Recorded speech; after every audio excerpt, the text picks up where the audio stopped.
You are one habit away from everything that you want, but you have to realize that when pressure hits, it's the habits that have been tested, not taught, that matter. It's more important to remove something from our path than it is to figure out what the path is that we're on. And the problem is in that role, I think most leaders just naturally assume that they have to be absolutely perfect.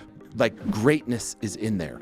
Your superpower is already inside of you. You just have to figure out how to get it out. There's always a way to make your next action small enough to feel safe. Almost every time I work with someone who isn't moving forward, it is at least in part because they don't know how to move forward and feel safe. Fresh insights into what it means to lead today.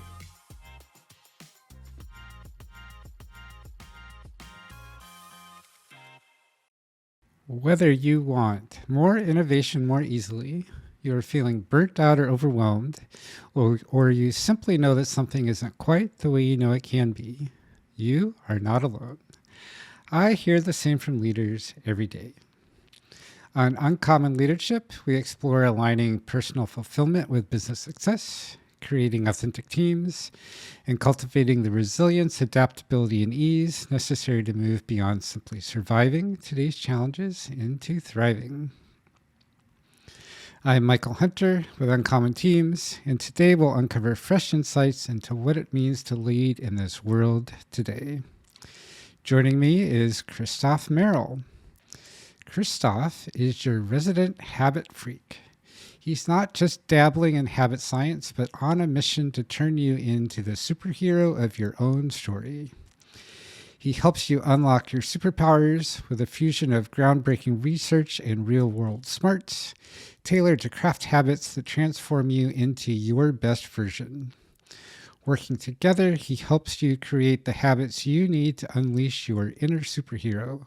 Commit to them with the tenacity of a hero in the face of adversity, and then conquer the villainous habits that lurk in the shadows and sap your superpowers.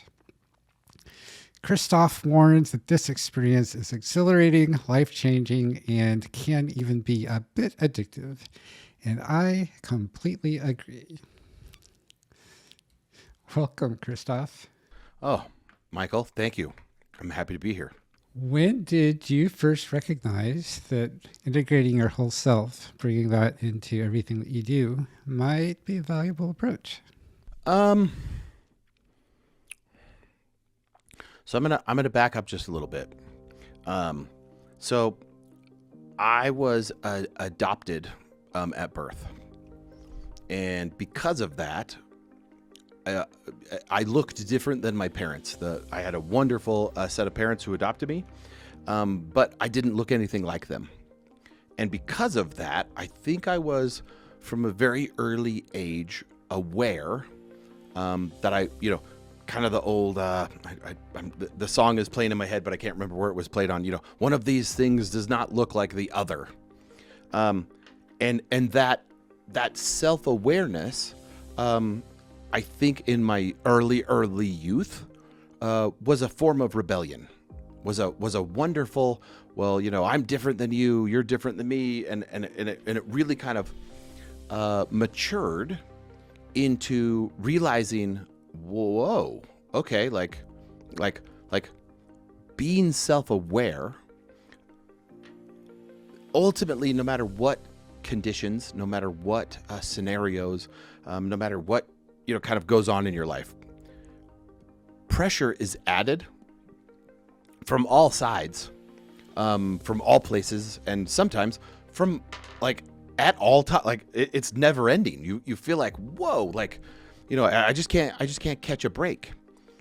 And what I started to discover, and this was early on, back in my I'm going to say my teenage years. So growing up, I had, and sadly still continue to have, a tremendous amount of energy, more than the average human being, I would say, for sure.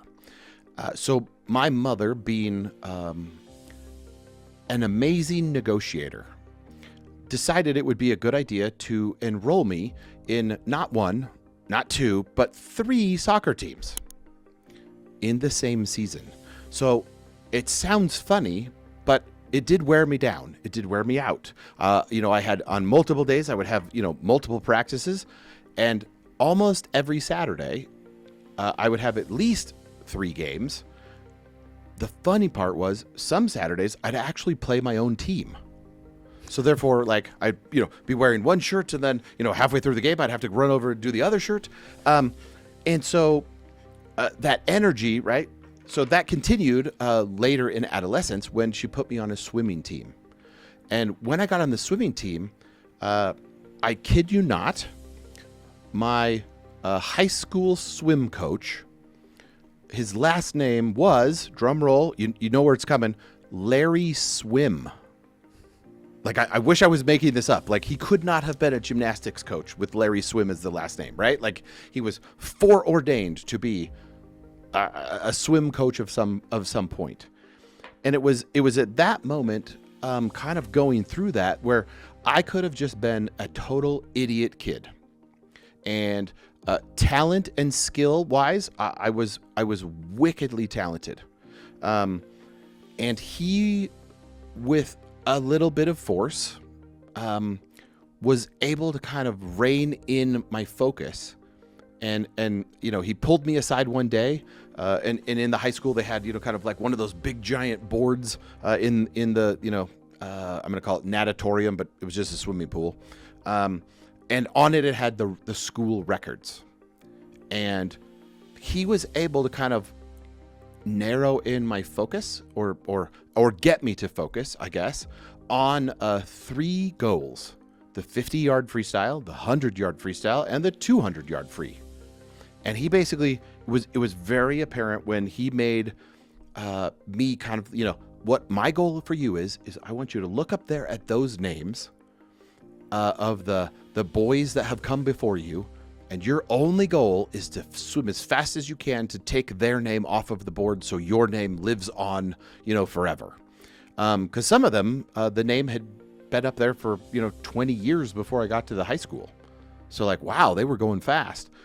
I think it was at that point where it became very apparent if I'm swimming, if I'm practicing, if I'm, kind of being tested, and I kind of just half-ass it, just kind of, you know what, like my talent, my at that point I was very muscular. I'm not that anymore. But at that point, I was given all of the things that could make me great, except the commitment element. And I think if I go back to kind of first reckoning of when I remember actually being self-aware and having it tied to some form of result, it would have been back when I was swimming.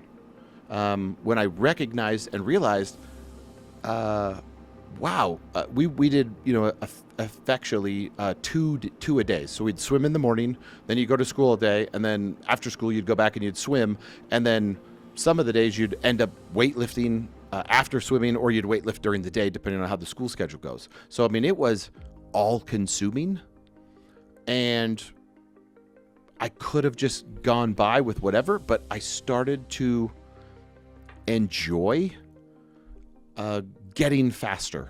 I started to enjoy the progress. So it didn't all happen at once. I wasn't the best swimmer in the school, immediately, but over a period of time, that's what I became. And all of a sudden it was like, okay. So then it started to become an identity component for me, where other kids at other schools, you'd kind of hear the snickering or whatnot of, oh my gosh, do you know who that is? That's their fastest swimmer. And I will say that there was an element of kind of that like ego boost for a moment or two. But I very quickly realized, sadly, and I guess notoriously, that while there were competitors in the pool, I was always only swimming against myself, because I was only swimming against my time. Because whether I took first place or not, that wasn't the goal, because I was trying to take the name off of that board, which realistically had nothing to do with whether I took first or third or last. Because if I swam fast enough and took last, and it still took the name off the board, that was something I could recognize in myself was a huge win. That is super interesting. That you had a very different goal from, I'll guess, what all of your competitors had. They all wanted to be first, or at very least second or third. And Correct. all you cared about was being faster than the name on the board, and faster enough that you would be on that board forever. Yeah. Which meant you were playing a very different game that I guess meant you often were for second or third.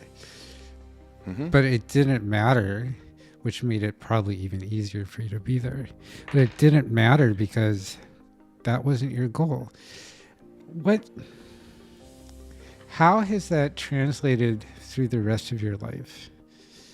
Where lots of other people are telling you this is the goal you should have.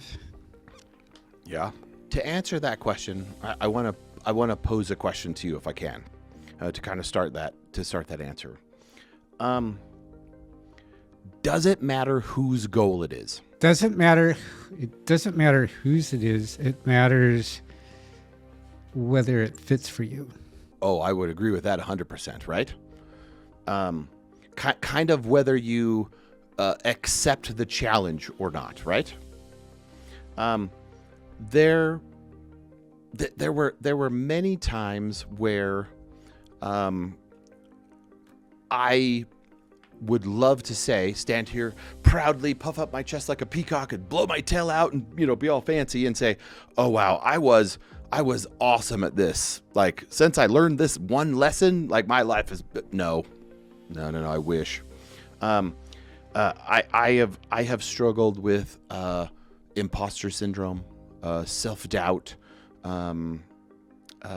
anxiety, but not the kind most people would experience. And all of that leads to some version, if you're kind of familiar with Brené Brown's work, some version of shame. And so I sadly and happily, like I usually use like very polar opposites, like terms, some ways to answer questions, because if I use the self-awareness, like kind of like the ability, I call it a superpower. I can sometimes, Michael, not all the time, sometimes I can look into the future and see the positive and the negative outcome and be able to recognize it. Not always, but almost always I can look back on the past and determine those two things with not simplicity, but simply be able to look back. So there have been, I would call them shining moments in my past where understanding or identifying my goal for a particular set of circumstances or a particular job or a particular career or a particular, relationship, understanding that the world's view or my partner's view or whoever's view, the goals might not necessarily be aligned. And that doesn't mean that the whole experience, that doesn't mean that all of it is a total waste. As long as I'm inching towards, I like to use kind of like the visual of clawing my way towards, whatever it is that I want. Cause I will tell you that I think whether you believe in God, the universe, the Holy Spirit, whatever it is, I believe that there are opposing sides. And the moment that you put kind of like your nose towards like something good, I think the opposite like attacks you. Right? So remove religion from the whole concept. It's not it actually isn't a religious concept at all. Gravity is a perfect example where trying to move or trying to, get to, a particular altitude, the more gravity is going to try to pull on you and bring you back down to, some form of neutrality. So along the journey of life, there have been many times where I have had the ideation of, whatever that was, and went for it, and was pulled down or succumbed to my very own kind of like negative self-talk, or my own perception, or my own, which was very interesting for me when I went and happened to be masterminding with one of the minds of this, I'm going to call it this decade, that I think he's probably one of the smartest people I've ever met. He's one of the most intuitive people I've ever met. His name is Peter Sheehan. And he has a way of kind of like, he is a extremely high, well-paid, mega corporate business consultant. I mean, he does not play, he's playing in a completely different league from most people. And yet at this mastermind, there were 11 of us. And as I'm sharing, kind of like a particular struggle that I was having, and, not really seeing a way to get over it, he stops me, and he kind of like, very observant, very, I'm going to say, empathic. And he says, dude, the way you're feeling is somehow trying to make you feel special when you're not special at all. Now, most people would probably be like a little bit offended, right? I was not offended at all. I was like, I was confused. How would this like person that I don't want to use idol, but like somebody that I look up to, somebody that I respect, somebody that I like, want to be like, I'm not that special. And what he meant was that the way that I was feeling was not unique, that I wasn't the only person in the world feeling that way, and therefore couldn't accomplish the goal that I wanted because I was feeling the same way thousands, tens of thousands, hundreds of thousands, millions of other people who have gone on before me and will come after me felt the exact same way. It was that oddity of an experience. Because I went in with like business goals. I went in with, like a list of things I wanted him, his help with. And I ended up working on effectually imposter syndrome. And he made a statement. He says, dude, with all of my success, with the money in the bank and the cars in the garage and the, yada, yada, yada, I still secretly wait for someone to come and grab me on stage and say, who the heck is this guy? And like catch him, right? And so to sit in his home and to wait, what? Right? Like I thought I was special. I thought I was unique in that I was the only one feeling this particular way, right? So removing that obstacle. So I think in answer to your question, right? Sometimes it's more important to remove something from our path than it is to figure out what the path is that we're on. Which again goes back to that radical self-awareness. Because if you're on a particular path and you're going, towards success, whatever that means to you, and you kind of keep running into the same problem over and over and over. I know a lot of leaders were never trained to be leaders. They were just awesome in their individual capacity. And so therefore they were kind of Darwinism, naturally selected to be the leader. Like, well, gosh, if this guy is killing his role in this, he could be the best leader of the team. And then he gets into the best leader. The reason he's excellent, the reason that in his individual role he's amazing, is because the habits that he formed to become excellent, to become good, had been tested. Not taught, tested. And all of a sudden he becomes a leader. He hasn't developed any leadership skills. Maybe a few, but he's still kind of like a new leader in development. And the problem is in that role, I think most leaders just naturally assume that they have to be absolutely perfect. That's a condition that I think most people, most habit gurus get wrong. Because habits formed in what I would call, utopian type society, calm, peaceful, under no duress, no pressure applied. Like, those aren't habits. Those are hobbies. Like, that's a fantasy. Like, I would love to be better at, blah, blah, blah. But what happens when pressure is applied? We dissolve down to our base operating system, and the habits that kick in then are who we really are. And so I'm answering your question with an analogy, which I realize doesn't necessarily answer the question. I'll say this to simply answer it. I'm still a work in progress.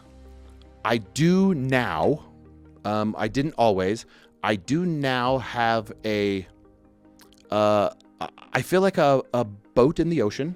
I have an oar. I have a sail. I have all the tools and the things that I need. But I finally feel like I have a North Star. And so that North Star is bigger than the name on the board. The North Star is bigger than a book. The North Star is bigger than a keynote. The North Star, it is about helping as many people as I can understand that what's locked up inside of them, like, it's in there. Like greatness is in there. Your superpower is already inside of you. You just have to figure out how to get it out, how to access it. And you do that by, here's the not so fun part, you do that by applying pressure. And instead of, let's say that you apply pressure, let's say that stress comes in, and instead of, I'm going to say, avoiding, procrastinating, quiet quitting, getting hostile, you take a moment and you explore gratitude. I know, really weird concept here, right? And you're thankful for the opportunity to be challenged. You're thankful for the opportunity to fail. You acknowledge that failure is part of the plan. It's part of the process. It's part of the, right? Like, it's part of being tested. And then going, all right, I totally sucked at that. And then choosing to do better almost immediately. Does that mean that you're going to be perfect the next time? No. It might take you a decade to figure out, like, certain things. But if you know that you're on that path, and that path is like that's part of it, that constantly being tested over and over and over is ultimately what creates the superpower in you, isn't, as long as it takes, worth it. I think so. What do you think? So many things. I say much the same thing. I frame it slightly differently. Okay. I tend to frame everything in terms of tiny experiments. Okay.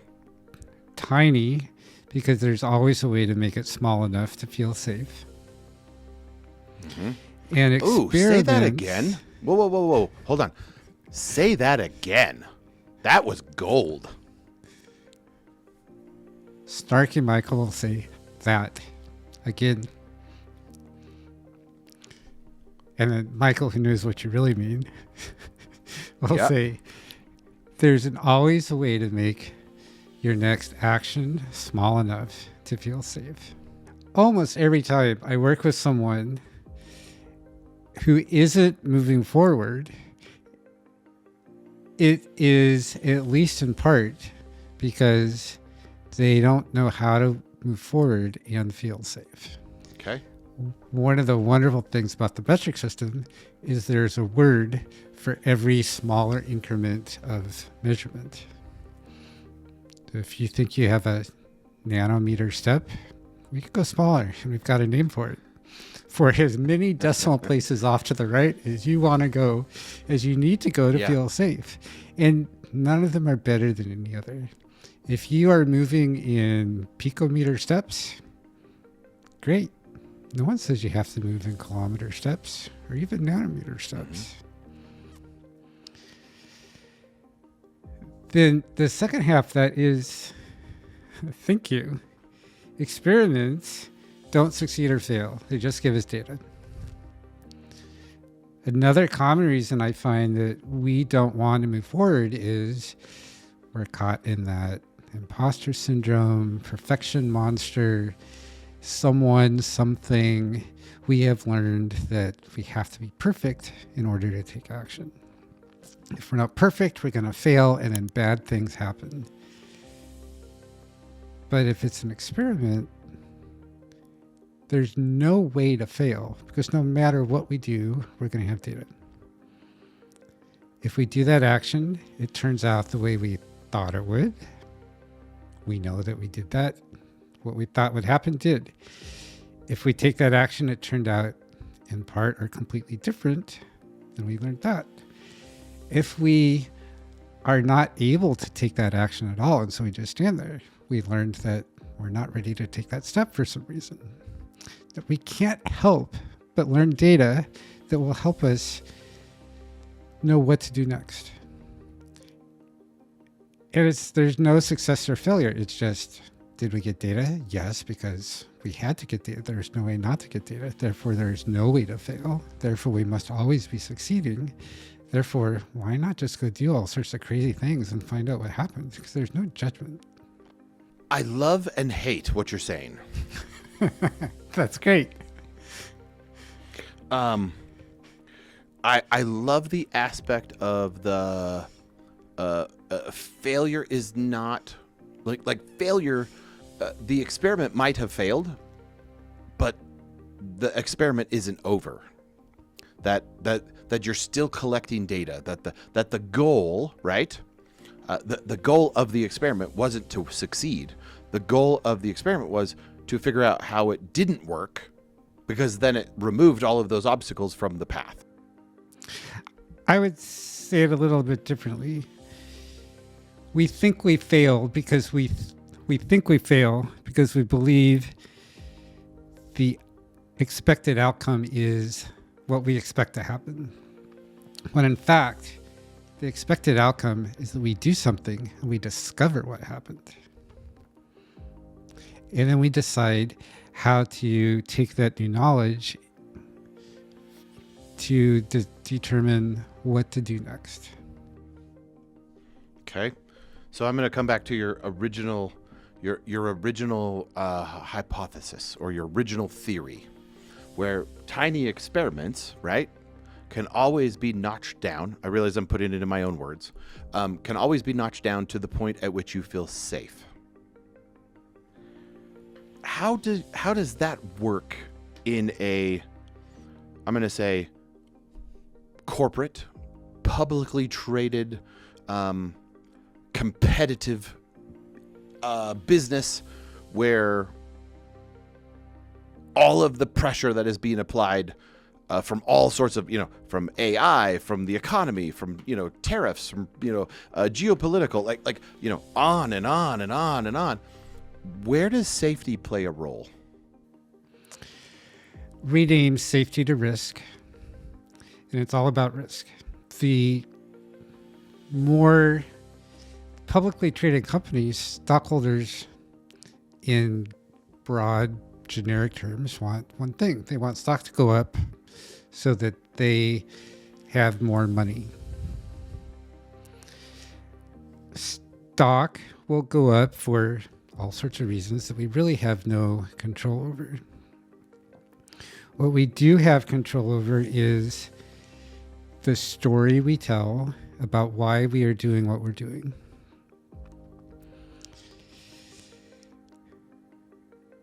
If the story we tell is we are taking a huge amount of risk, we have no idea how likely it is that this risk is going to become risk and not reward, then most people are not so excited. They want a little more security than that. If the story we're telling is we are doing things so safely that we're going to continue as we are with no growth, many people will also not be happy because they're there for growth. If they wanted no growth, they could keep their money under the mattress. So for the story has to be, this is the risk we're taking. This is why we're taking it. And this is why we are taking the amount of risk in the way that we are, and why doesn't matter if the risk blows up in our faces, and what is possible if the risk turns into enormous reward. Because then that lets people decide for themselves, is this a step size that I'm comfortable with? It is, great. I'm there, I stay for the ride. If it's not, then either I sell out or I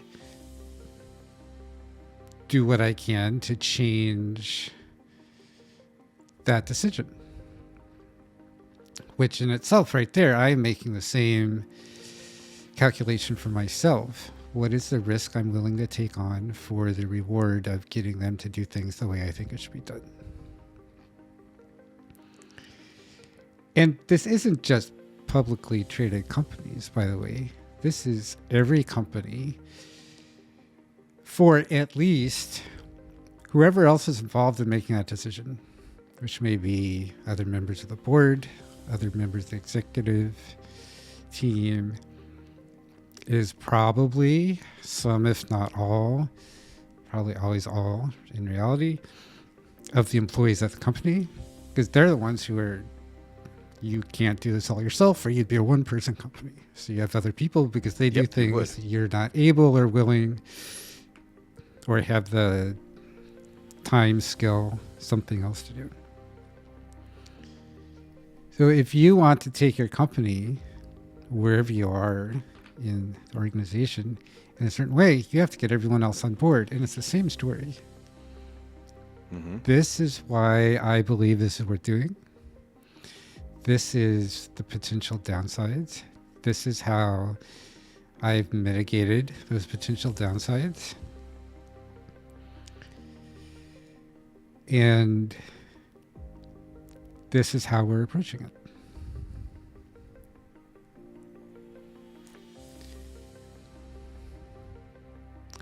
And then they get to convert that into their own story. And what I find the best leaders do is the best leaders help them do that. The best leaders aren't just, hey, we are going to go all AI everywhere, or we're going to go no AI to differentiate ourselves.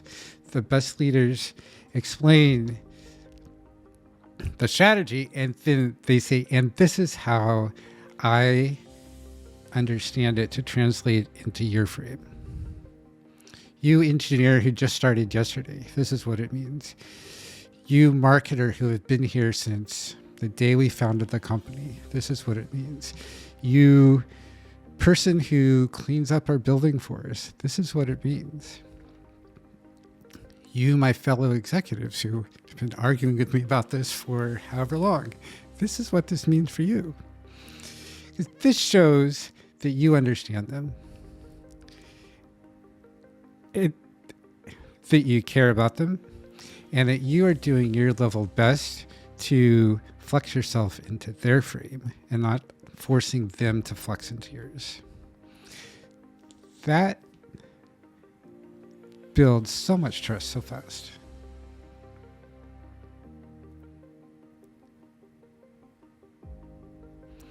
This is one reason I work so hard to be inclusive of all the things. Learning styles, all the whatever personality spectrum matters to you, any other spectrum you care to bring it, that if we exclude any of those, we're excluding wisdom, we're excluding brilliance, we're excluding exactly the genius that we need to bring in right now to solve the problem we have. I like that a lot. I like the concept a lot. I think it's easier said than implemented, that's for sure. But I very much like the concept. And that's true with everything with leadership, well, everything with people generally. way Yep. easier said than implemented. Or we would all Yep, be totally. perfectly adjusted geniuses doing exactly what we're here to do in the way that fits us perfectly and swimming in whatever abundance matters to us. Well said. Have I answered your question yet? You did. You did. Thank you. Great. For all the time in your life where you didn't have that clear, solid North Star that you have now, what helped you keep going and pushing on, learning what you needed to learn to identify that? Really thoughtful questions, Michael. I love them. So in the moments or in the times where it doesn't seem like you have a North Star to follow after, you don't even feel like you're on maybe the right path. You're maybe lost in the wilderness, or I have no direction. I think for me, the element of gratitude, of knowing that it's okay. There's a really good song. I'm totally spacing who sings it, but it's okay to not be okay. I think that realization, like if I go back to my childhood and I think of what I'm going to call is a random series of events. I don't remember a single time growing up, and I grew up in the 80s. I was like the most blessed person on the planet, because just the 80s alone was absolutely amazing. But I don't remember a single time, not one. May have happened, and I may have forgot it or blocked it or whatever, but I literally do not have a single memory of a moment in time where my father shared, either with me as his son or with us as the family, that he was struggling with something. I literally do not remember.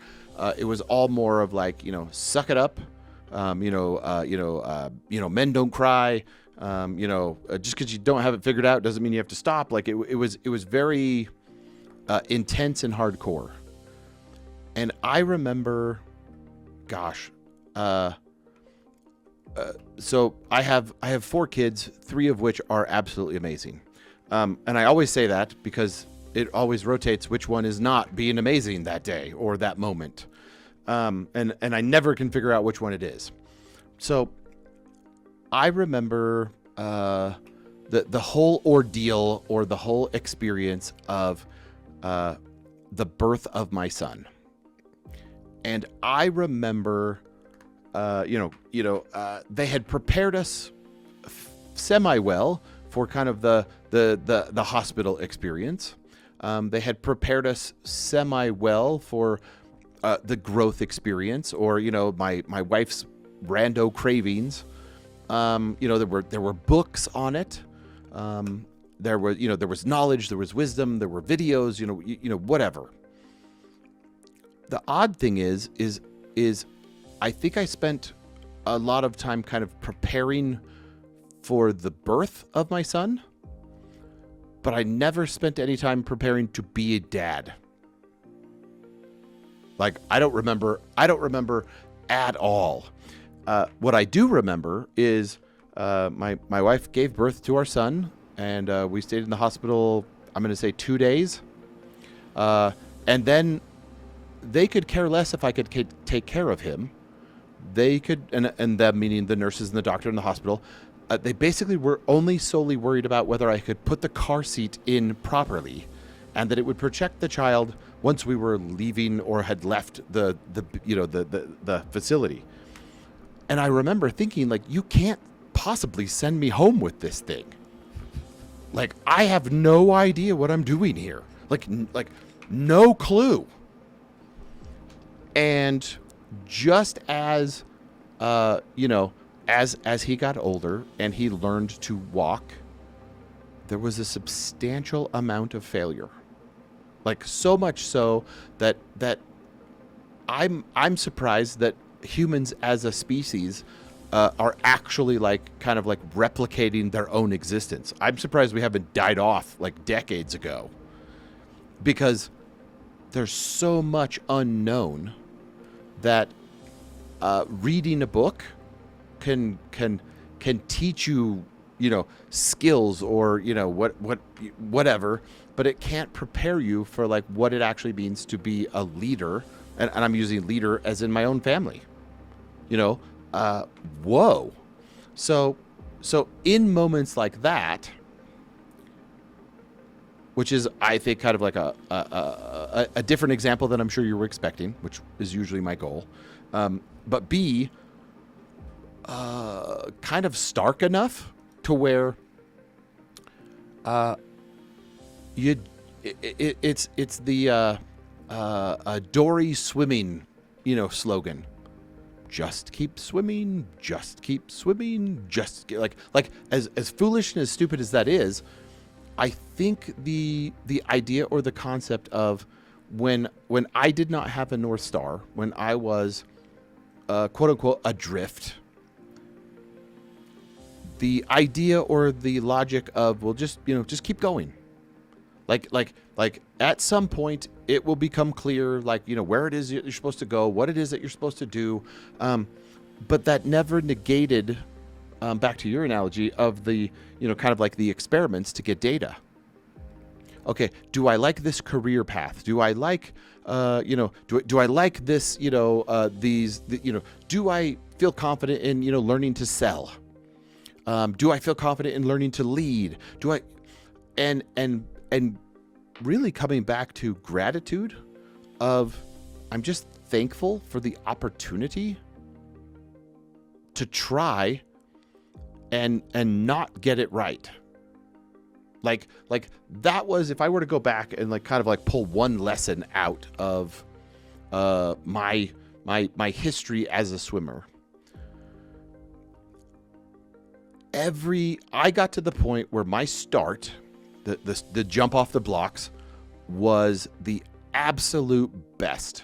Like it was, it didn't matter who I swam against. I would dive in and I would be at least a stroke or two ahead of everybody else, because I had done that thousands of times. Like I had not only practiced, but here was the fun part. When do you practice so in swimming, in that example, the start, the turn, and the finish are actually the most critical elements. The rest of the time that you spend in the pool is kind of inconsequential, because everybody at that level, so I ended up swimming at the national level, everyone at that level was that fast, was that good, was that quality. But where they lacked half a second, a fourth of a second, a tenth of a second, was on the start, the turn, and the finish. And so I normally did not want to practice those when I was fresh, when I was full of energy, right in the morning, no. You practice those at the very end of practice, when you're exhausted. Because if you can get the habit or the routine or the pattern, or use any word you want to throw in there, if you can get the kinetics of it, how my body moves when I am tired, how my body moves when I get, how many strokes to the wall. Because trust me, when I was at nationals and I look left and I look right, the wildest thing happened. I had no idea who they were, and they had no idea who I was. There was no, all of the, kind of camaraderie, or, I'm gonna beat my, this school or whatever that I had in high school. It didn't exist at that stage. It was elevated. But what I realized really fast was, holy crap, those guys swim fast. Wait, I swim fast, right? It was that weird realization of oh, okay, now it's a competition. Whereas before, I was simply competing with myself. where all of a sudden now I'm still competing with myself, but the idea or the goal has moved just a little bit where, oh, I would like to, beat my time and take third at a national competition. Because then there is, some kind of, whether it was for recruiting, whether it was, whatever it was, there was some level of, okay, but I will tell you that happened. So it was in St. Paul, Minneapolis. And that whole realization, because I went to nationals, not really like caring, like not really like there was no goal, there was no focus. It was just like, whoa, I've been invited to, I've been invited to compete at nationals, and there you are, you're at nationals and you're warming up and you're doing your thing, and then all of a sudden, they call your heat down and you're in the quote unquote green room, and there everybody is, kind of getting their, they've got their headphones on, they're jamming out to their music, or they're, whatever everybody had, that kind of got them in that zone. And all of a sudden it was like, okay, game on. But it was literally like in a moment where I was like, oh, okay, it's time. Because all the preparation had been done. All the testing had been done. At that point, frankly, the race was already over. Because all that mattered was, could I do that? Could I kind of like default back to, kind of like habits that are so nonchalant that I don't have to think about it? Because at that stage, with the intensity and the anxiety and the, kind of like the adrenaline that was going through, I don't think I thought about my swim at all. I don't remember, okay, so it's 17 strokes to the wall, flip turn, hold your breath. None of it. The stakes were raised too high. Because not only at that point was I representing my state, I felt like I was I was representing my school, and I was representing all the kids that were in the entire state that didn't make it to nationals. And whoa, like the pressure amped up. And so what did I default back to? Everything that had been tested. So at that moment, there really wasn't a North Star. Like I had no idea how fast I was going to go. I didn't even have a goal of going how fast, because I was almost forced back into like default mode of operations. And luckily for me, I had the start down, like dialed. I had the flip turn dialed down. Perfect. Like I executed that with so much perfection. It didn't even faze me how perfect it was, because I had already done that so many times in my mind that it just naturally, like, ta-da, like, nope, there's no question. And then the finish, the finish was like memorable, but probably only to me, because again, right? I was swimming on default. There wasn't a thought of like, okay, 17 strokes to the wall, flip turn, boom, okay, off, hold your breath. None. So that very first race was over before I actually had like conscious stream of thought of what just happened. This is another reason I tend to frame everything in terms of tiny experiments. Okay. What I hear you saying happened for you is that you felt so much pressure that you didn't have any ability to think or process or plan. Nope. All that was left was, as you said, your habit. And you had spent so much time making everything, not just the strokes, but the start, the turn, the finish, into a habit. Just, this isn't a special thing. This is just the thing I always do. Yep. all that was left to do was to do those perfectly, because that was all you had the capacity to do at that point. They're under so much pressure that you couldn't even be anxious enough to make a mistake. All you could do is be perfectly in the zone, because the pressure was too much to be anything else. I would say that I swam the best race that like my mind and my atomic, that's not the right word, my autotomic, my autonomous, like, muscles, like there was the, before everyone swam. Well, that's why I said the race was already over. Like it almost didn't even matter that there was competition, or that there was a trophy, or that there was it was already over like before, because showing up the morning of that swim meet, you can't prepare for that. Like it's too late. The shape that you're in, right? Like physically, the muscles that you've conditioned, it's all like, it's done. Like there is no more time to, oh gosh, you know what? I'll taper off and I'll warm up light. That way no, like those muscles need to be warm. Like you warm up like all of that was already done. In the business world, in teams, right? Like I look at culture, and I look at culture as it's basically when pressure is added, culture shines, but it's the habits of kind of the culture. When all along it feels like a team, and then things go bad, and who could we blame this on? When in reality, it was a team of, it was a team component all along. Now, granted, if someone in particular did not deliver, that's a totally different issue. But if the team completed the task, if the team accomplished the task, and then immediately it went from, that expectation that we had didn't resonate, it didn't hit, we didn't accomplish what we were supposed to do. And then all of a sudden, the eyeballs, instead of turning in, turn outwards.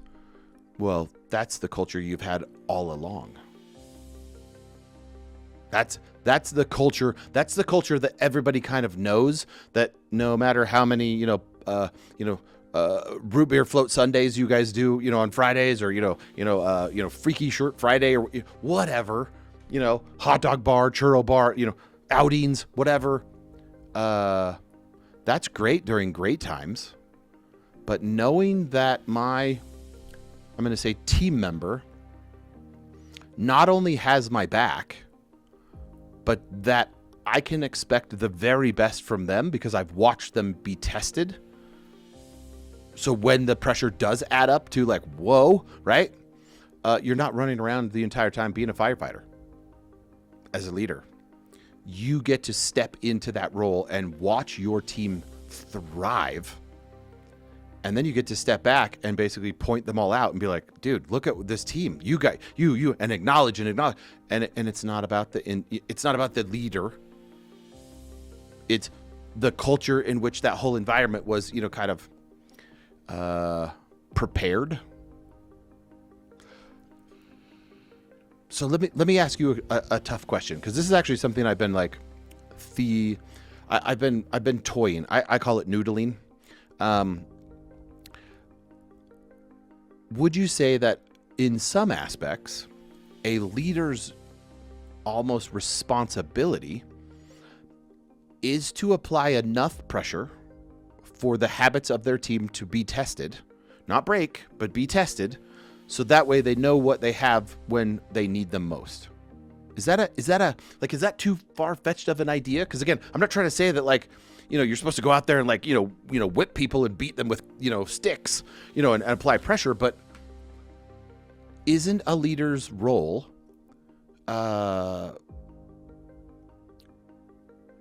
designed to try to get the best out of people? And if people aren't tested, and again, I don't mean people, but like if the habit, right? Because again, I want to differentiate. A person who doesn't do their best all the time, That is not a habit problem. That is a system problem. They have been allowed to, phone it in so many times that has become their default. So therefore, we've allowed them to just get away with, kind of lazy effort, where having a leader come from a place of curiosity. I'm a huge Ted Lasso fan. I don't know if you are or not. I love the show. From the standpoint of, it seemed like most of the places he came from when he was trying to understand either, assistant coaches or team members or the owner, he was coming from a place of curiosity, not a place of judgment, even when things were terribly against him. And I love that concept, because I don't think you can hold judgment in your mind and be curious at the same time. I don't think you could do both. Because one, if you're in the judgment mode, you've already made a decision about why the outcome happened the way it did. Where curiosity is back to your kind of tiny experiments. I think as a leader of teams, I almost wonder if some of those tiny experiments have to be applying pressure in different ways to test either the team's habits or to test the individual's habits, because the only way that they're going to become stronger is by being tested. Is this making sense, or am I totally off base? Yes, 100%. This is one of the simplest transformations a leader can make to help their team grow, is to just call everything they do practice. We aren't doing a sprint of development work these next 2 weeks. We aren't working towards these two goals. We are practicing how to deliver software, how to build marketing collateral, how to run our business as an executive team. Because, again, if it's just practice, there's no success or failure. Mm-hmm. It's, what did we do? What did we learn from that? What do we want to change differently next time to discover what happens? And another aspect of practice is building all the metaphorical muscles and physical muscles. Mm-hmm. Ingraining those habits of, this is how I type. This is how I work with AI to build the code, develop the feature, write the story that is my focus right now. This is how I interact with the other people on my team to help us all gain a shared and understanding of what it is we're trying to do here and how we're going to approach it. Because as you said, and as you experienced at Nationals, when stuff gets hard, all that's left are those habits. We don't have the time, the energy, the resources to think our way through, to reason, to intuition our way through. All we have left are our habits. And if we have spent all of our time building habits of,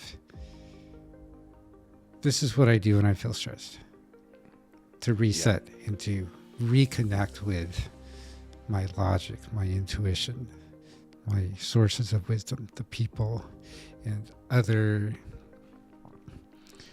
places that help me know what to do next, then that becomes a habit. And we are able to still do that even in the most crushing of circumstances. Yeah, I agree with that. We talk about yoga practice. We talk about sports practice. We talk about music practice. We don't often talk about business as a practice.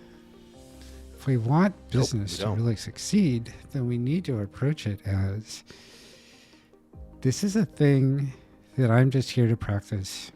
I'm doing my scales. I'm doing my laps. I'm doing my writing for 15 minutes even though I don't know what to write about. I'm doing my 5 pages of typing ACT, DCT to build up that muscle memory of where the keys are on the keyboard. It's the same thing. I'm running my 1800th marketing campaign, and I'm varying this one thing this time to experiment with what happens, and it's all just a practice. It doesn't matter what happens. So I love the concept. Can I push back a little bit? Okay. I think that conceptually, I think it works great for any member of the team that is what I would say growth minded, right? Like their goal is to grow. Their goal is to become better. Their goal is to adapt and to remove the ego and be less vulnerable because hey, I don't know everything, right? Like that all totally makes sense. What do you do for the team member who for whatever reason is just not going to acknowledge almost the goal of like the practice in and of itself? So then therefore practicing like they're not in there's no desire, there's no will to get better. They're happy with like the level of effort that they're putting in. This is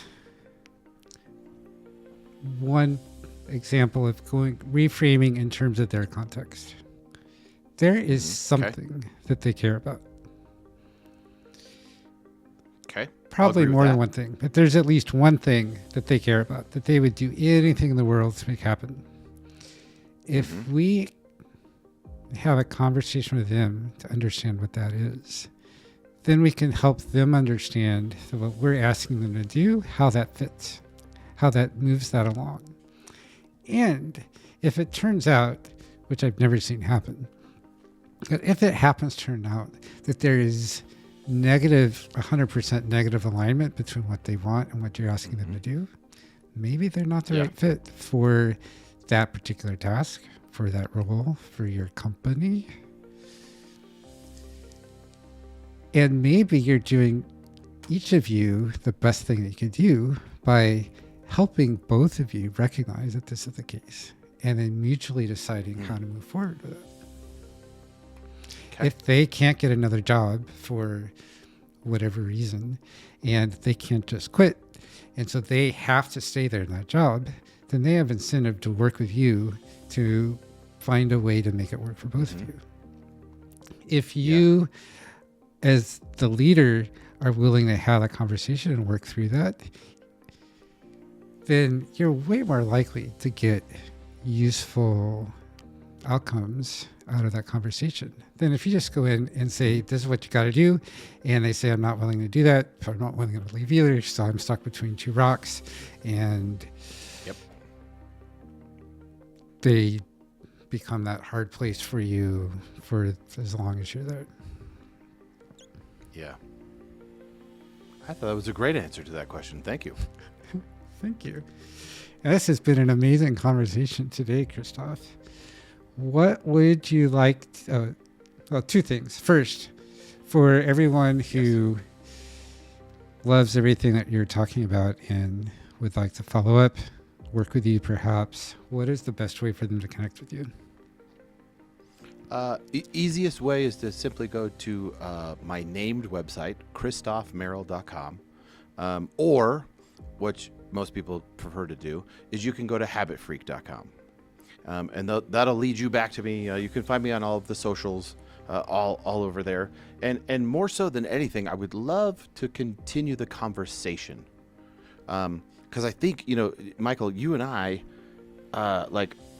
wow, like just the questions and what you gave and the input and the insight, right? Like the preparation that you took towards this interview.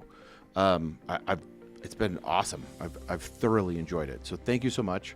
But yeah, if you'd like to follow up, those would be the ways. Okay, great. And thank you. I have am thoroughly enjoying our conversation as well. What would you like to leave our audience with?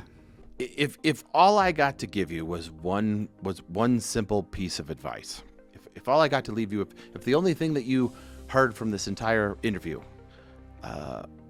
was this piece, I would simply say that you are one habit away from everything that you want,